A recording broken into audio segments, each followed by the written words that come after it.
ठरलं तर मागचा आजचा एपिसोड खूपच उशिरा आला आहे. अर्जुन, सायली, चैतन्य तिघांमध्ये डिस्कस चालू असता लोणावळ्याला संतोषकडून सत्य वधून घेण्यासाठी कोणाला पाठवलं पाहिजे.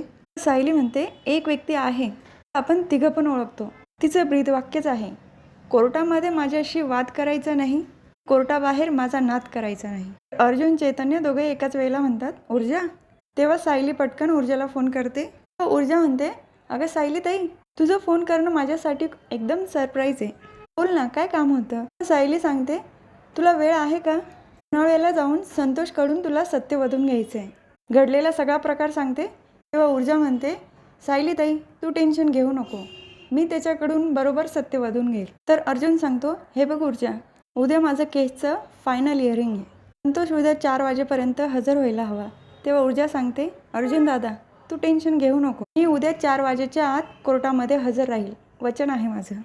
तर प्रिया आणि अधिराज दोघंही लोणावळ्याला आलेले असतात. एका कॅफेत बसलेले असतात ते.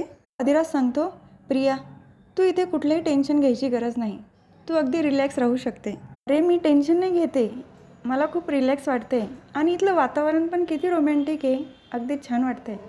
मनातच विचार करत असते, मला संतोषला भेटायला जायचं आहे, पण काही करून इथून बाहेर पडलं पाहिजे. अधिराजला सांगते, मी वॉशरूमला जाऊन आली. तिथेच एका वेटरला पैसे देते आणि त्याला अधिराजच्या कपड्यांवर कोल्ड्रिंक सांडायला लावते.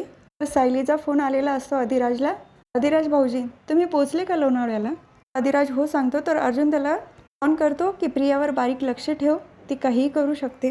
वेळेला वेटर कोल्ड्रिंक घेऊन येतो आणि अधिराजच्या अंगावर सांडतो. तर अधिराज त्यानंतर वॉशरूममध्ये निघून जातो आणि प्रिया पटकन बाहेर जाते निघून.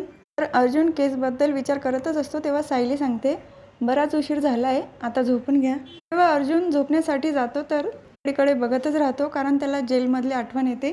सायली त्याला सांगते, जुन्या आठवणी आता सगळ्या विसरायच्या. तिथेच बेडवर तो सायलीच्या मांडीवर डोकं ठेवून झोपतो. अधिराज कॅफेमध्ये प्रियाची वाट बघत असतो आणि प्रिया आल्यानंतर दरवाजाजवळच उभं राहून म्हणते, बराच उशीर झाला आहे. मी अधिराजला काय कारण सांगू, बाहेर का गेली होती मी? तो नाराज होऊन चालणार नाही. शातीर डोक्यामध्ये एक आयडिया येते, ती कपाळाला मेकअप करून आली असेल बहुतेक, की जेणेकरून तिला मारलं आहे. अधिराज समोर येते. तेव्हा ती रडण्याचं नाटक करते. तेव्हा अधिराज तिला विचारतो, अगं काय झालं? डोक्याला हात लावणार तेव्हाच ते हात लावू देत नाही. बघितलं ना प्रेक्षकांनो, म्हणजेच तिने नक्कीच मेकअपनी लाल करून घेतलं असणार. तिचा ड्रामा चालू होऊन जातो. अरे माझ्या नवऱ्याने मारले मला. वॉशरूममध्ये गेला, त्यानंतर माझा नवरा इथे आला आणि बाहेर ओढतच घेऊन गेला. कशी तरी त्याच्या तावडीतनं सुटली आणि एका ठिकाणी लपून बसली. तो जाण्याची वाट बघत होती.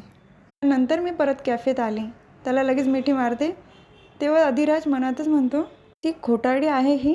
तिचा नवरा अश्विन किती चांगला माणूस आहे, त्याचीच बदनामी करते ही. अधिराज प्रियाला सांगतो, अगं मग तू इथं आला तर मला कॉल करायचं ना, मला अशी अद्दल घडवली असती. तेव्हा प्रिया सांगते, मला त्यावेळेला नाही सुचलं रे. बरं काही ऑर्डर कर ना. तेव्हा अधिराज सांगतो, मी सूप ऑर्डर केलं आहे, मी फ्रेश होऊन आलो. तर तो सायलीला फोन करून कळवतो, प्रिया 1 तासासाठी बाहेर गेली होती. घडलेला सगळा प्रकार सांगतो. त्याच्यावर कोल्ड्रिंक सांडलं, तो वॉशरूमला गेला, त्यानंतर ती गायब झाली. सायली पण सांगते, हे सगळं ती खोटं बोलते, तरी यापुढे ती काय करेल तिच्याकडे लक्ष ठेवा. ती नक्कीच संतोषला भेटायला गेली असेल. तर इन्स्पेक्टर सावंत आणि ऊर्जा पोलीस स्टेशनमध्ये आलेले असतात. पण तिथले इन्स्पेक्टर संतोष लांडगेला भेटण्याची परमिशन देत नाही. आमच्याकडे रिटर्न लेटर आलेलं नाही, तेव्हा आम्ही तुम्हाला भेटू देऊ शकत नाही. तर ऊर्जा रिटर्न लेटर काढते. ती स्वतःहून सहकार्य करता की नाही ते बघत होती. त्याकडे रिटर्न ऑर्डर आधीपासूनच होतं. एक सांगू इन्स्पेक्टर साहेब तुम्हाला, न्यायालयाच्या कामामध्ये अडथळा आणणे, गुन्हेगाराला मदत करणे, अशी बरेच काही कलम सांगते इन्स्पेक्टर साहेबांना. गुन्ह्याखाली तुम्ही सस्पेंडसुद्धा होऊ शकतात. अजून दुसरे कलम सांगू? इन्स्पेक्टर विचारतात, तुम्ही कोण आहात मॅडम? ती सांगते, ॲडव्होकेट ऊर्जा शिंदे. कोर्टामध्ये माझ्याशी वाद घालायचा नाही आणि कोर्टाबाहेर माझा नाद करायचा नाही. इन्स्पेक्टर तर खूप घाबरलेले असतात. ते पटकनच कॉन्स्टेबलला आवाज देऊन सांगतात, त्यांना संतोष लांडगेला भेटण्यासाठी घेऊन जा. जा मॅडम तुम्ही. सर या तुम्ही पण. तर ऊर्जा, इन्स्पेक्टर सावंत दोघंही संतोषकडे येतात. तेव्हा ऊर्जा त्याला खूप समजवण्याचा प्रयत्न करते. मला अर्जुन सुभेदारनेच पाठवलं आहे. पण संतोष काही ऐकायला तयार नसतो. मला जे काही बोलायचं आहे मी अर्जुन सरांसमोरच बोल. तेव्हा ऊर्जा अर्जुनला फोन करून सांगते, संतोष काहीच बोलायला तयार नाही, सगळं तुझ्यासमोरच बोलणार आहे. अर्जुन सांगतो, मी जज साहेबांकडे परमिशन मागून बघतो, मिळेलच, शक्यता कमी आहे, पण प्रयत्न करतो. तर अर्जुन कोर्टात आल्यानंतर जज साहेबांना तशी विनंती करतो. काही तासासाठी पनवेल सोडून बाहेर जाऊ द्या. जज साहेब काय ऐकत नाही, ते त्याला परमिशन देत नाहीत. तेव्हा ते ऊर्जाला फोन करून कळवतात जज साहेबांनी आम्हाला परमिशन दिलेली नाही. तेव्हा ऊर्जा सांगते, अर्जुन दादा टेन्शन घेऊ नको, माझा प्लॅन बी तयार आहे. जज संतोषकडे जाते. संतोष हे बघ, आता आम्हाला कळाले तू आमच्यासमोर काही बोलणार नाही, पण माझ्याकडे तुझ्यासाठी एक ऑफर आहे. तू जर सगळं खरं सांगितलं तर मी अर्जुन दादाशी स्वतः बोलेल आणि तुला या सगळ्या प्रकरणातनं मी बाहेर काढायला मदत करेल. तू तसा वाईट माणूस नाही आहे. या छोट्या मोठ्या चुका तर होत असतात.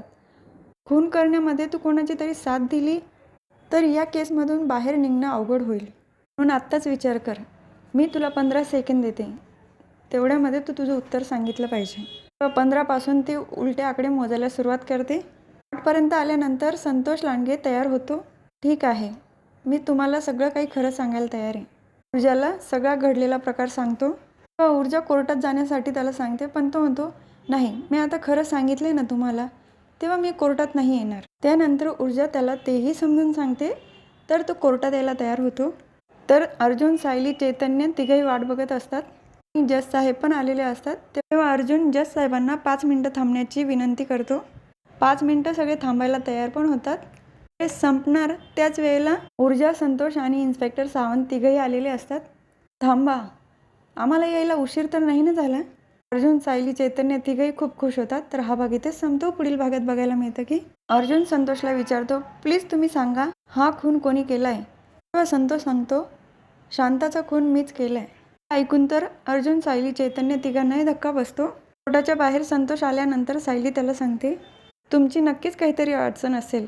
दबावाखाली येऊन तुम्ही ही साक्ष दिली ना. तेव्हा अर्जुन सांगतो, खऱ्या खुनाच्या मागचे सगळे पुरावे मी खोदून काढेल.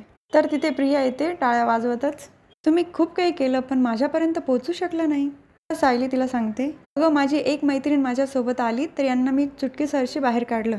इथून पुढे माझ्या 12 मैत्रिणी तुझा मुखवटा काढतील. बघू कशी वाचतेस तू. हा भाग इथेच संपतो. उद्या पुन्हा भेटूया, ठरलं तर मागच्या पुढच्या व्हिडिओमध्ये. तोपर्यंत माझ्या व्हिडिओला लाईक, शेअर, सबस्क्राईब करा. बेल आयकॉन दाबायला विसरू नका. सर्वात महत्त्वाचं म्हणजे काळजी घ्या.